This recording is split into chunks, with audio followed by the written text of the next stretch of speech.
aula de relógio comparador e bloco padrão. É o que a gente vai ver hoje, tá bom? Então, na aula de hoje, sobre relógio comparador. O que é um relógio comparador? Tá? Para que ele serve? Ele é uma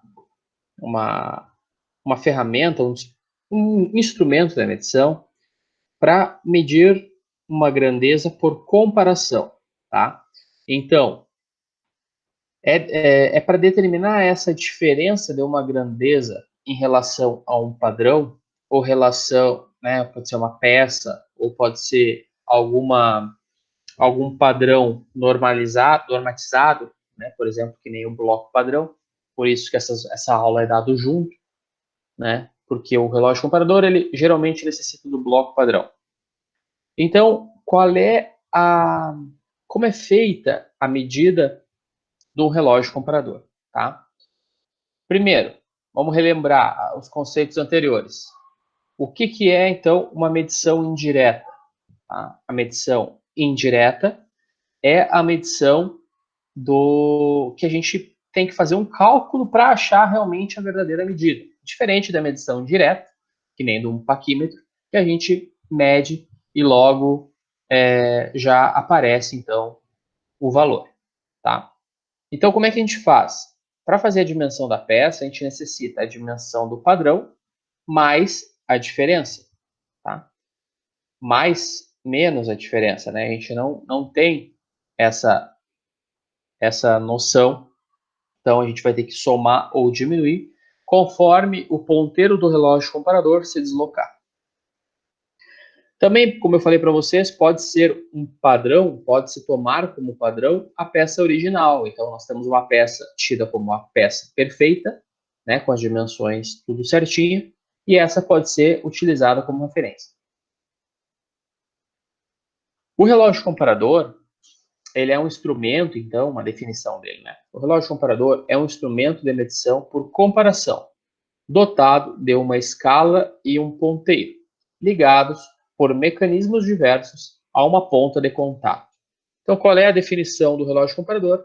É essa, tá?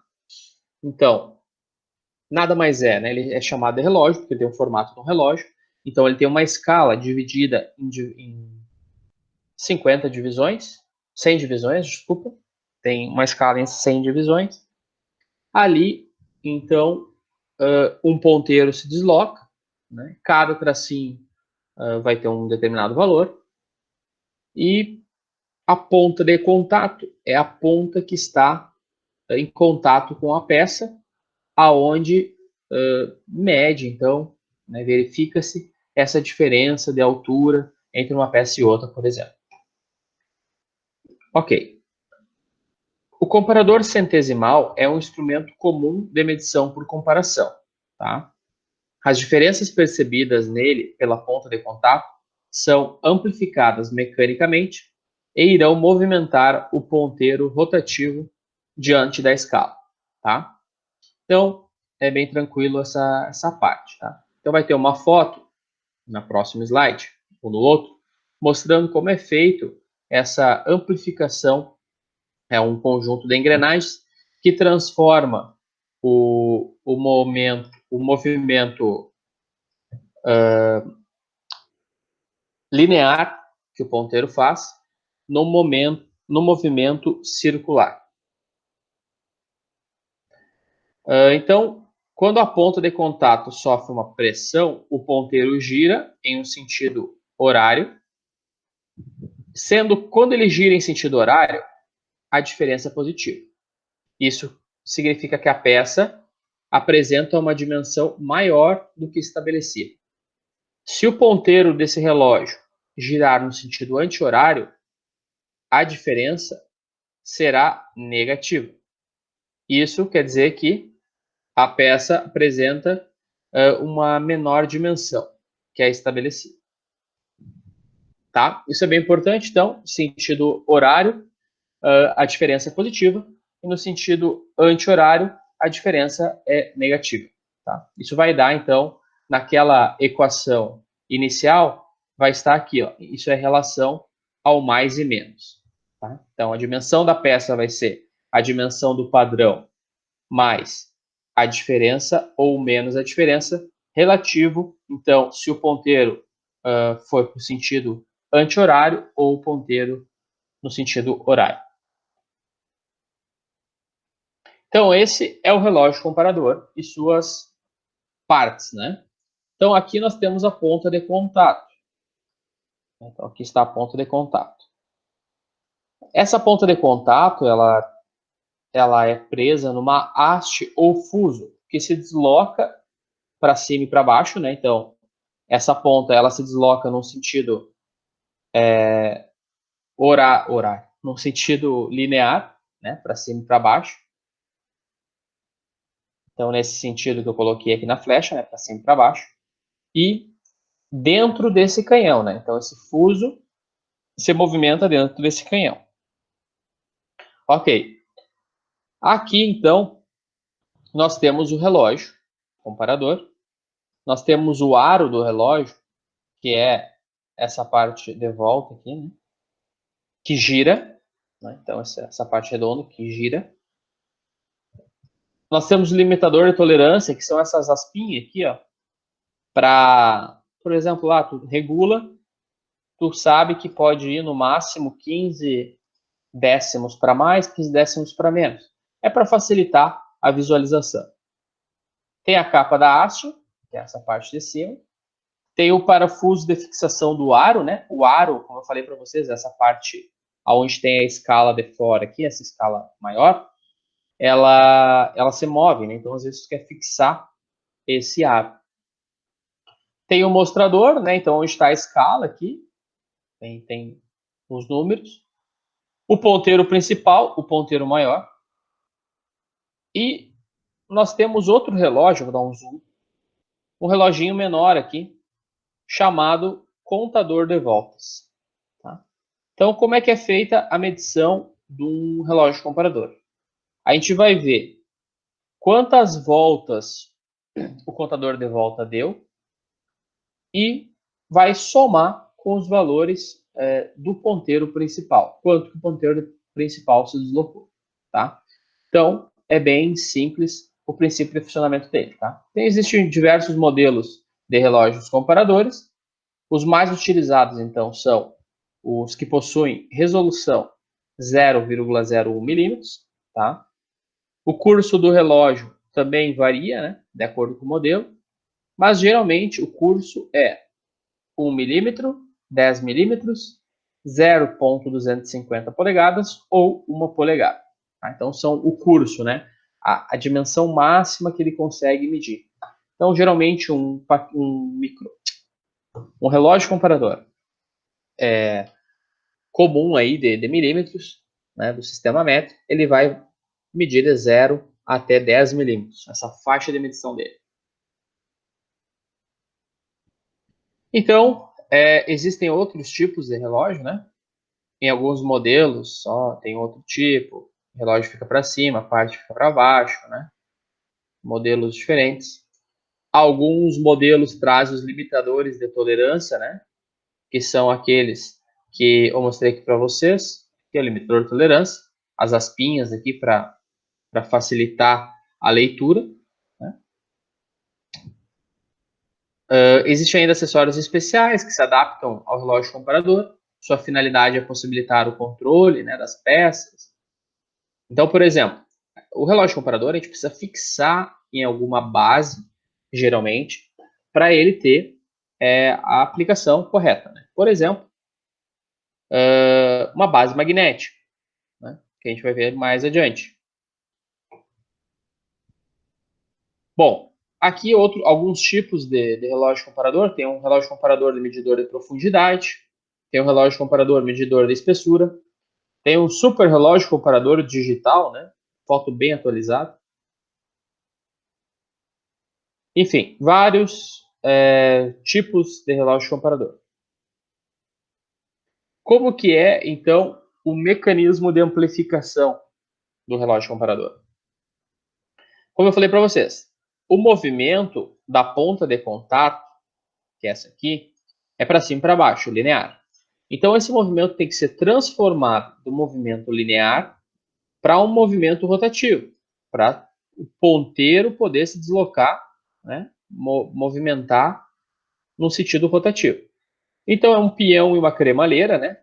Nesse primeiro ponto aqui, é um pinhão e uma cremalheira. E aí tem um mecanismo de engrenagem que amplifica aquele movimento até, então, um eixinho estar conectado ao ponteiro, né? E o ponteiro vai fazer o movimento, né, conforme essas engrenagens, esse conjunto todo se movimentar. Então, antes de medir a peça, a gente tem que certificar que o relógio, então, se encontra em boas condições de uso. Então, o que a gente como é que é possível verificar? Bom, a gente pode verificar, né, esses erros da seguinte maneira. Então, com o auxílio de um suporte de relógio, né, uma base magnética, a gente toma as diversas medidas de bloco padrão.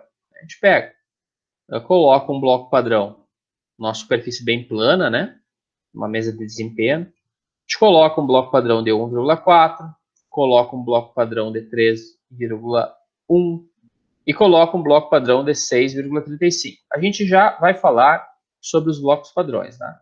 Mas como o nome diz, são dimensões, são paralelepípedos padrões, né? Com uma dimensão muito correta, né?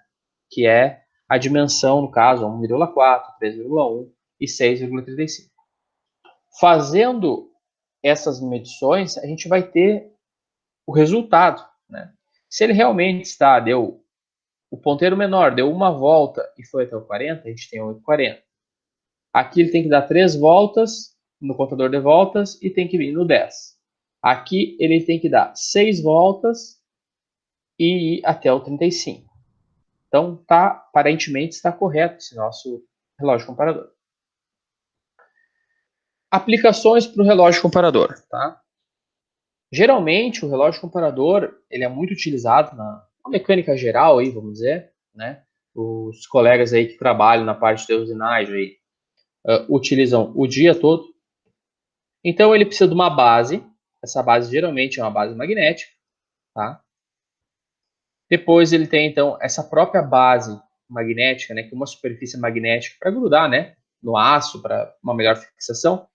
Tem essas duas hastes aqui, uma coluna e uma haste, na verdade. E aí aqui tu faz a regulagem de como tu quer ajustar ele. E tu coloca, então, o relógio comparador numa determinada posição. E ele fica fixo nessa determinada posição. Essa peça aqui, a gente pode movimentar ela, essa peça que está aqui embaixo, esse paralelepípedo, a gente pode movimentar ela e pegar outros pontos de medição. E verificar, então, se o lado da esquerda e o lado da direita, os dois lados da peça, estão corretos, estão paralelos, se tem a mesma dimensão. Se o ponteiro do relógio não se movimentar, né, em todas as posições, como ele não se movimentou, eles estão todos os mesmos valores, quer dizer que o paralelismo está ok. Né? Uma das aplicações, então, no relógio comparador, verificação do paralelismo. Outra aplicação, então, do relógio comparador é a verificação da excentricidade de peça, tá? Montada na placa do torno. Então, tu bota uma peça excêntrica lá, tu consegue verificar, então, né, a excentricidade dela. Aqui, tá? Também com o relógio aplicado numa base magnética, fixo, então, no carro do torno, aqui, por exemplo. Verificação de concentricidade, muito utilizado também. Então, coloca o relógio comparador ali na peça cilíndrica, que está presa na placa do torno, e tu vai girar essa peça aqui e vai verificar se está tudo ok. Isso aqui é uma flecha, tá? Significando que está girando, para verificar. Então, se tu girar a peça e a peça estiver parado, né? Então quer dizer que a peça não, se o ponteiro ficar parado, tu vai ter então ver a concentricidade. Se não, ele movimentou, foi a um valor e voltou. Né? Então tu vai ter que ajustar essa peça para deixá-la concêntrica. Né? Muitos de vocês que já trabalharam em parte de usinagem já fizeram esse tipo de ajuste, né? Em eixos. Aí.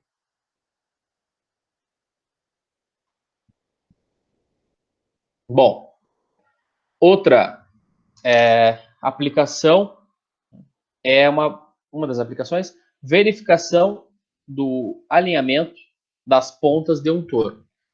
Então, tu vai ter, aqui tu tem a placa não, né, que é a placa de arraste, nesse caso, e aqui tu tem o contraponto, e então tu tem um cilindro padrão aqui, que a gente sabe que é bem reto, com a superfície bem polida, enfim, e a gente vai colocar, então, o relógio comparador no carro do torno, né, no carro. E a gente vai movimentar para a esquerda e para a direita e verificar, né? Então, observe, o ponteiro aqui nessa posição está um pouquinho para a esquerda. Aqui no meio ele ficou em 0. E aqui ele foi para o outro lado. Tá? Então, está mostrando para nós que não está totalmente alinhado as pontas do torno. Né? E aí, então, teria que efetuar o alinhamento. Né? A gente consegue mexer aqui no, no carro contraponto, e consegue ajustar, então, e deixar o eixo, as pontas do torno correto novamente, tá? Isso aí é muito comum aí para quem dá umas pauladinhas aí de vez em quando, e aí tem que ajustar isso aí. Outra questão, relógio comparador, aplicação, verificação de superfícies planas, então, né, tu veio com o relógio, tem uma medida 0, tu veio para uma medida superior, ele vai para o lado direito, que é o lado positivo, sentido horário, né? Depois ele cai numa depressão aqui, né? E nessa depressão ele vai para o sentido negativo, beleza? Então também muito utilizado aí para verificar se a superfície está bem plana em peças aí que o pessoal fabrica. Conservação dele, descer suavemente a ponta de contato sobre a peça, levantar um pouco a ponta de contato ao retirar a peça, evitar choques, arranhões e sujeira, manter o relógio guardado no seu estojo. Os relógios devem ser lubrificados internamente nos mancais das engrenagens. Beleza? Então são as dicas de conservação, que são geralmente comuns a todos os equipamentos, instrumentos de medição. Né? O relógio apalpador é um tipo de relógio comparador, só que com uma resolução de zero, geralmente de 0,002 milímetros. Uma resolução maior, né, geralmente 0,002, uma resolução menor, desculpa, na verdade. E isso nos leva, então, a uma precisão aí melhor nos resultados. Né? Ele tem uma grande versatilidade, né? Então a gente tem ele no IFSC ali para mostrar e quando é necessário utilizar. Ele tem algumas vantagens em relação ao relógio comparador normal, tá? Que são mostradas a seguir. Então, é o que? Para medir a excentricidade de peça, ele é bom. Alinhamento, centragem de máquinas, por ele ter uma resolução menor do que a do relógio comparador. Paralelismo entre faces também, pelo fato da resolução dele ser menor. Medições internas, pela concepção dele mesmo, né? Ele é diferente, vocês vão ver. E pelas medições de detalhes de difícil acesso. Ele é bem menor, a ponta é bem mais fina, então consegue fazer esse tipo de medição. Aqui tem os exemplos. Como que com o relógio comparador tu ia verificar essa superfície aqui? Só se tu colocasse o relógio comparador deitado nessa posição aqui, né? Mas por algum motivo não pode. Não dá. Então tem que se utilizar então um relógio apalpador. Verificação então em local de difícil acesso aqui, né? Então como tu vai colocar aqui um relógio comparador? Não tem como utilizar um relógio comparador para verificar, por exemplo, esse rasgo aqui. Paralelismo entre faces. Tá? Essas aqui não são faces de difícil acesso, mas aparentemente. Mas ele está aqui um dos exemplos dele também.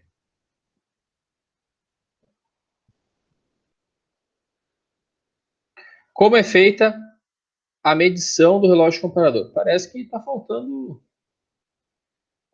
coisa nessa aula, né? Estranho. Como é feito Se eu achar aqui.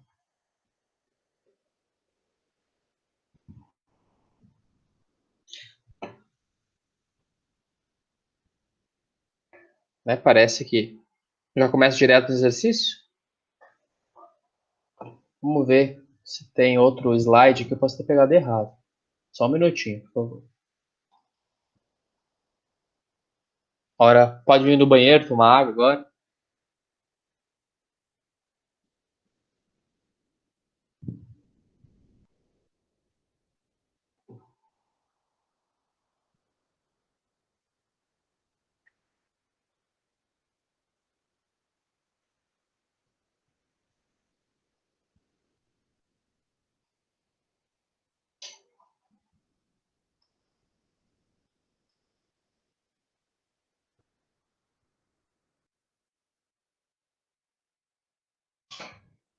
Bom, eu não achei, tá? Mas então vou explicar como é que funciona o relógio comparador, tá? Ele é bem simples o funcionamento da medição dele, né? Então, primeira coisa que você tem que se atentar. Vou explicar direto no exercício, tá? Primeira coisa, qual é a faixa de medição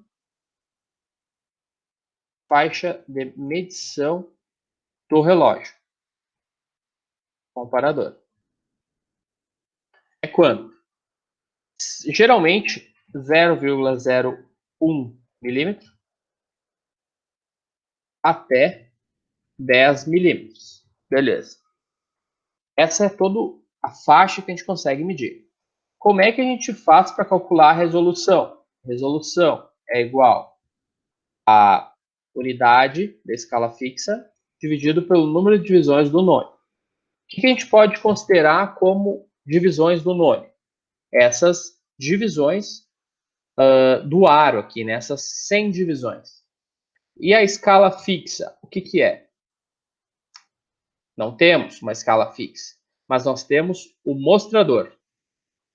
O mostrador do relógio comparador é essa parte aqui, interna, esse reloginho menor, que ele vai de 0 até 10. Né? De 0 até 10. Então, se a gente tem 10 milímetros e a gente tem 10 voltas do mostrador, o que nos diz, então? Que cada volta do mostrador é 1 milímetro. Beleza? Cada volta do mostrador é 1 milímetro. Depois, a gente coloca o seguinte. Agora a gente consegue calcular a resolução. Qual é a unidade da escala fixa? Digamos que é o valor de 1 milímetro, que é o valor do deslocamento de um tracinho até outro tracinho do mostrador. Então, é 1 milímetro dividido pelo número de divisões do nônio, que no caso é as nossas divisões do mostrador ali, do ar. 1 dividido por 100, 0,01 milímetros. Isso, então, esse valor, então, é a resolução. Então, cada traço aqui da parte externa, cada tracinho desses aqui, vale 0,01 milímetros. Que é o que? Metade da melhor resolução lá do paquímetro de 50 divisões. Beleza. Então tá aqui o cálculo aí da divisão. Beleza. Então vamos lá. Leitura do relógio. Como é feita? Primeiro, a gente tem que olhar no mostrador qual o valor da onde saiu o mostrador. Então a gente sai aqui, ó, saiu do 4 e se deslocou, está entre o 4 e o 5. Então a gente não sabe exatamente aonde ele está, mas ele andou mais de 1 milímetro. Isso é importante. Então a gente tem 1 milímetro, a gente vai ter 1 milímetro, a gente vai ter 1 milímetro, porque o mostrador deslocou um traço. Então nós temos 1 milímetro. Mais o que? Mais, vamos ter então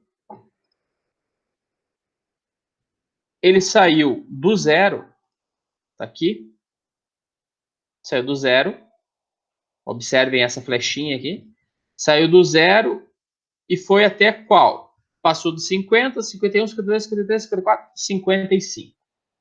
Então, ele tem o quê? Ele tem mais 55 traços no mostrador.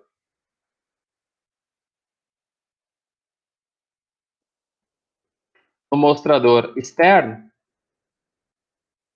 O mostrador interno é o contador de voltas, tá? Contador de voltas. Então, no caso, ele andou 55 traços no mostrador externo e cada traço desses vale 0,01. Tá? Isso vai dar quanto? 0,55 milímetros. Somar o 1 milímetro com o 0,55 milímetros, logo vamos ter igual a 1,55 milímetros, que é a resposta que está ali no livro, no slide. Beleza. O que vai acontecer agora? Uma coisa que a gente tem que se atentar primeiro. O sentido do giro do relógio do ponteiro maior. Tá? Sentido horário. Logo, esse valor é positivo. No exemplo 2, o deslocamento é anti-horário. Logo, né, ó, anti-horário. Logo, ele já vai ser um valor negativo. Nós já sabemos que vai ser um valor negativo. Beleza. Vamos para o cálculo do segundo. O segundo, então. A gente tem um valor. Saiu do 6, das 6 voltas ali. Nem sempre precisa sair do zero, tá, pessoal? O contador de voltas. Geralmente a gente zera um relógio. O recomendado é zerar o relógio em 5 milímetros. Que é o metade, 5 voltas, que é 5 milímetros. Que é o que? Metade da gama que ele é capaz de medir. Tá? Então, tu vai ter 5 milímetros para mais, 5 milímetros para menos. Beleza? Então, aqui ele zerou no 6, tá lá, né? Aqui está o ponto da onde ele saiu, no 6, e foi até, passou o 3. Então, passou 1 milímetro, 2 milímetros, 3 milímetros. Então, nós temos 3 traços no contador de volta que remetem a 3 milímetros. Beleza. Como a gente vai saber da onde o contador de volta saiu? Da flechinha aqui, tá? Na prática, tu tem que ficar olhando, né? Lá, por exemplo, tu tá operando esse relógio comparador, tu vai ter que... Ah, não, eu deixei no 5. Eu zerei no 5. Aí tu vai saber que ele vai sair do 5, para a esquerda ou para a direita, tá? Mas aqui no exercício, né? Não tem essa visualização que ele na prática, tem essa flechinha aqui, né? Indicando de onde saiu. Aqui tem a flechinha que saiu aqui do 6, foi até lá. Então, deu 3 traços no contador de voltas, que remetem a 3 milímetros, mas saiu do zero aqui, sentido anti-horário, que não vai dar então valor negativo, e foi até o 78. Ó. Então, ele foi 10, tem os números de um sentido e do outro sentido. Ó. Onde é 30 é 70, onde é 40 é 60. Depende do sentido de giro. Então, ele passou 70, passou 75, 6, 7, 8. Chegou no 78. Então, logo, a gente vai botar mais 78 traços. Vezes 0,01 milímetros. Isso vai dar 0,78. Somando os dois, então, vai dar igual a menos 3,78 milímetros. Beleza? Então tá aí. Ah, agora veio um diferente. Ó, polegadas. Ele mede até de 0,001 polegada até 1,0 polegadas. Então ele mede 25 milímetros. É maior, né? Ele tem uma faixa de medição bem maior do que o paquímetro, o relógio comparador milimétrico. Aqui nesse caso, então, o que a gente tem? A gente vai ter também 10 voltas aqui no contador de voltas. Então, cada volta vai valer quanto? 1 polegada dividido por 10, que é igual a 0,1 polegada. Tá? Então, cada volta aqui do contador de voltas, cada deslocamento entre um valor e outro valor é 0,1. Se são 10 valores, né, uma volta completa no mostrador aqui do contador de voltas, né, sair do zero e retornar para o zero, a gente andou 1 polegada. Agora, a resolução é igual à unidade da escala fixa dividido pelo número de divisões do nônio. Tá? Unidade da escala fixa é quanto? É 0,1 polegadas, 0,1. Dividido por número de divisões do nônio, 100. Isso vai dar igual a 0,001 polegadas.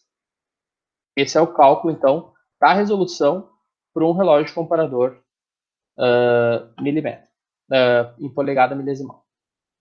Como é feita, então, a medida? A mesma coisa. Absolutamente a mesma coisa. Então, tu vai sair saiu aqui do 6, por exemplo, né? Passou o 5, passou o 4. Então, nós temos 2 traços. Quanto que vale cada traço do contador de voltas aqui? 0,1. Então, a gente vai ter 0,2. Tá? Então, a gente andou 2 traços.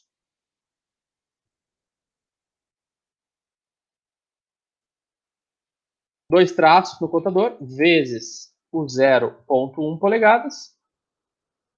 Isso mais quantos traços a gente andou aqui no outro?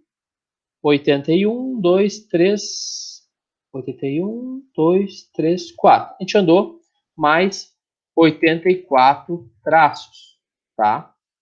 Esses 84 traços, eles valem quanto? Cada um vale 0,001 polegadas. Isso vai dar, soma disso, então, 0,2 mais 0,084.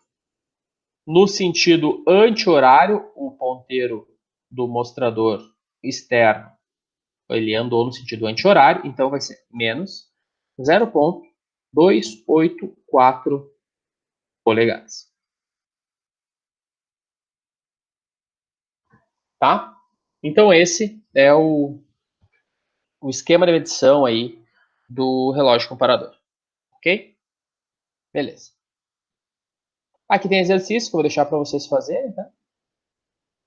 E vamos para a parte da aula de blocos padrões. Alguma dúvida sobre relógio comparador?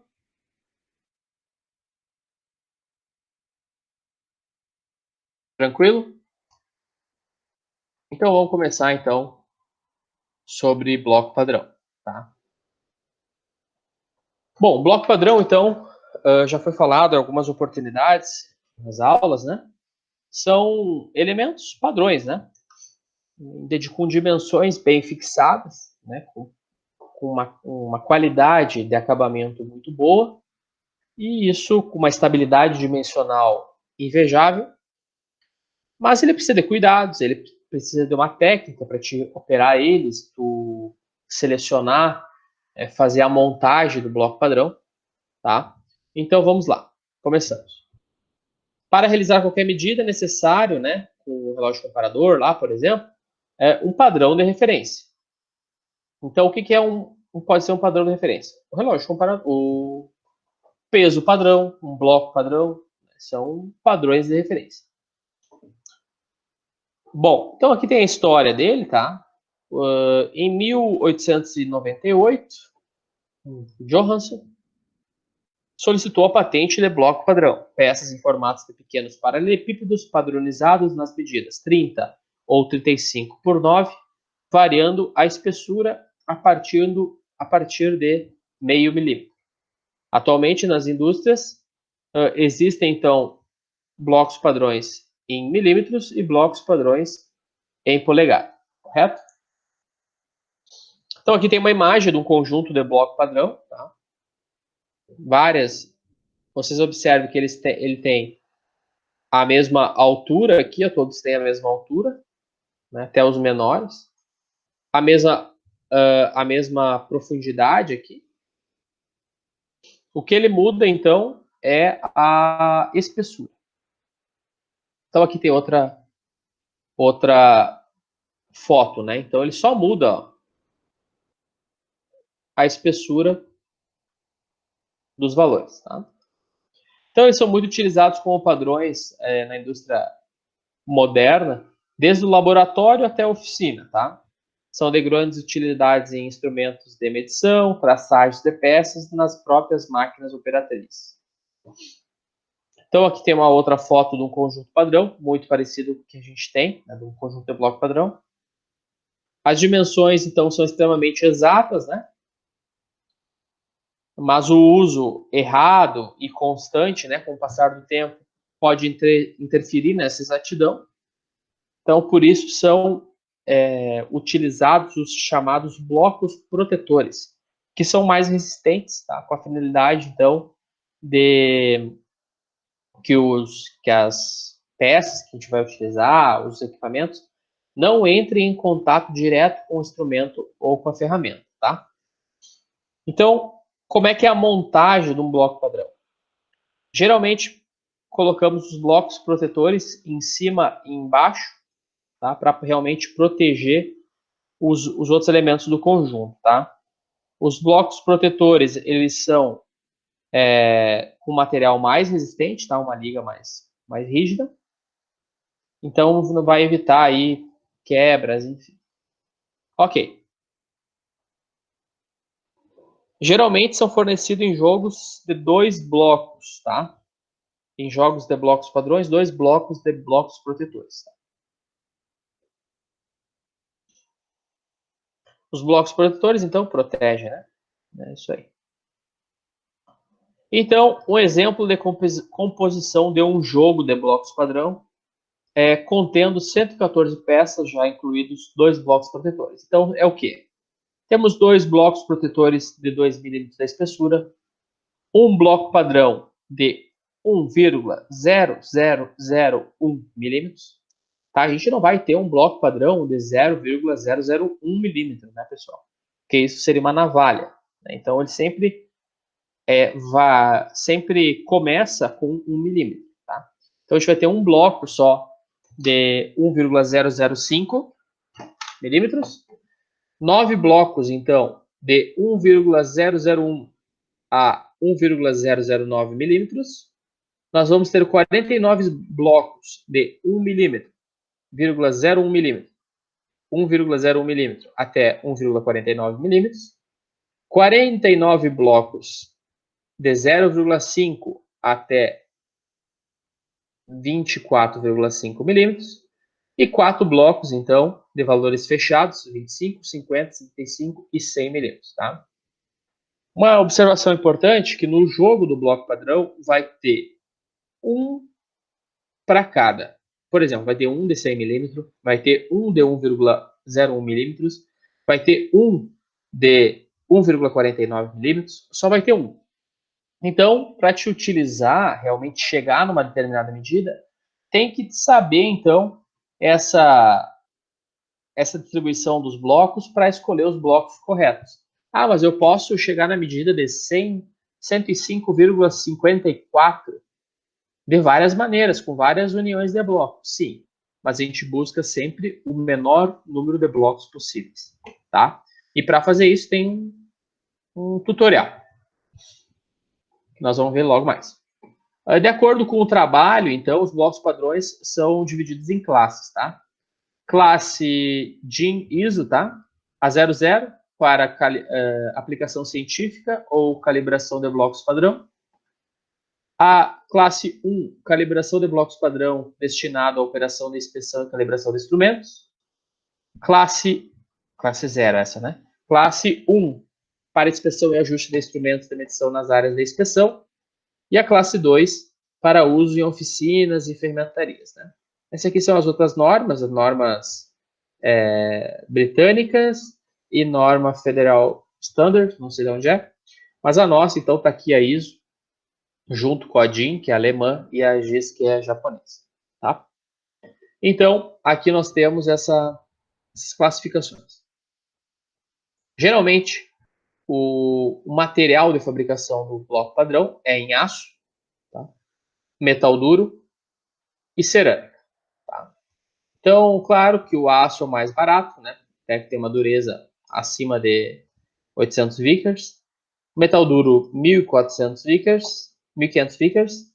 E cerâmica, 1.400 vickers.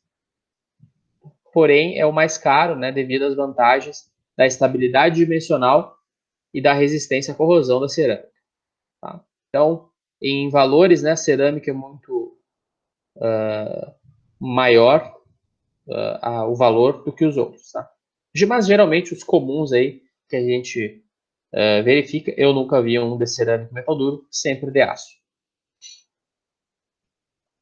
Então aqui, ó, as normas internacionais estabelecem os erros dimensionais, tá, de planeza dos blocos padrões. Então, por exemplo, uma exatidão a 20 graus, tá? Uma dimensão de 10 a 25. A classe 00 tem que ter um erro, então, de 0,07 micrômetro, tá? Então, é um valor bem baixo de exatidão ali nesse bloco padrão. Então, isso aqui a gente faz um exercício lá na tridimensional bem interessante. Quando a gente faz, a gente verifica, então, tridimensional dá até 6 casas após a vírgula. Então, a gente consegue verificar a exatidão dessa medida do bloco padrão e comparar com essa tabela aqui.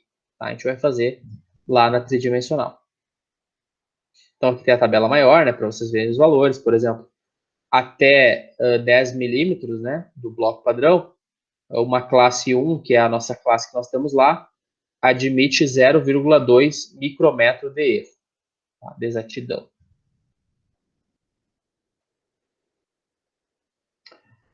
A técnica de empilhamento, então, tu vai pegar vários blocos, tá? Eles vão ser limpos com algodão embebido em benzina, tá? Ou álcool puro, né? Depois a gente retira toda a impureza e umidade com um pedaço de camurça, papel ou algo similar que não solte fiapos, correto?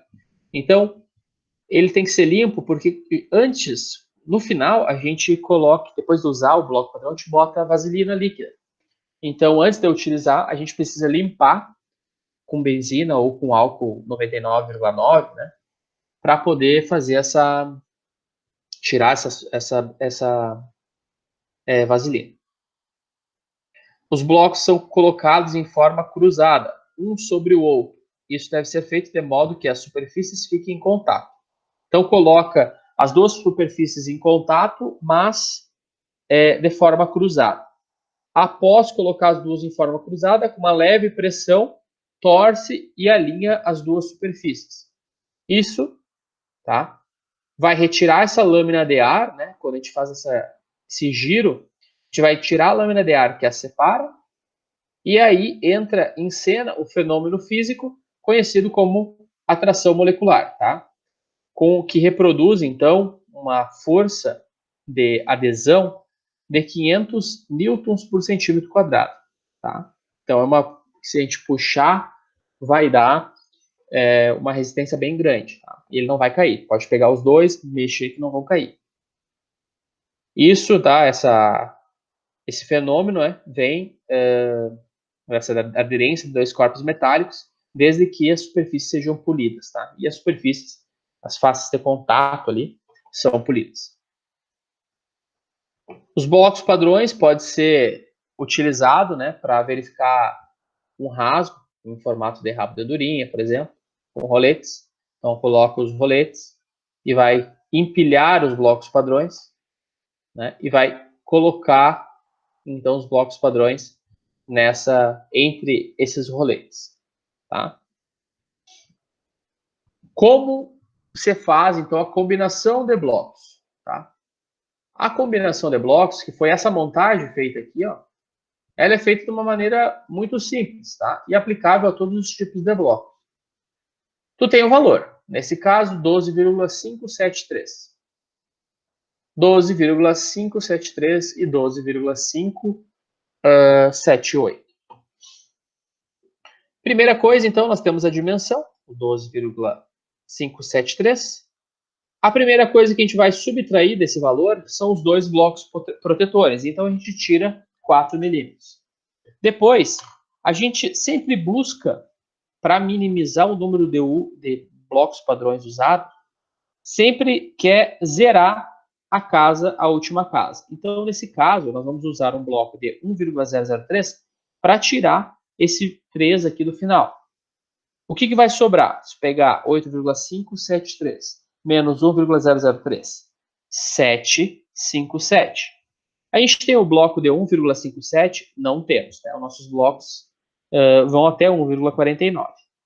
Então, a gente usa o bloco de 1,07 para eliminar esse 7, esse último valor. Aí ficamos com 6,5.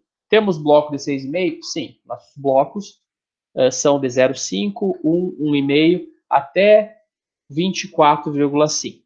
Tá? Então, nesse caso, com 5 blocos, tá?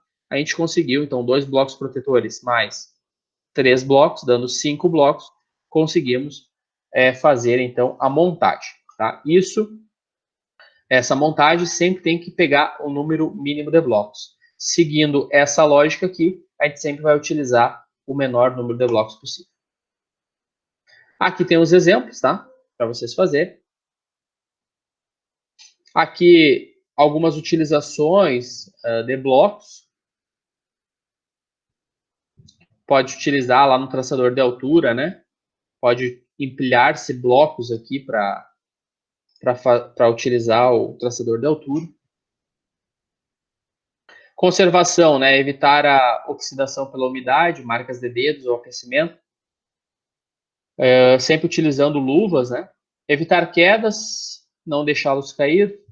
Limpar os blocos após utilização com benzina pura, enxugando-os, né? Como já foi falado. E antes de guardá-los, é necessário passar uma leve camada de vaselina, tá? Os blocos cerâmicas não devem ser lubrificados. Evite contato de bloco padrão com desempenho, sem uso de blocos protetores. Aqui alguns exercícios e acabou o conteúdo de hoje, tá? Então é isso aí, pessoal.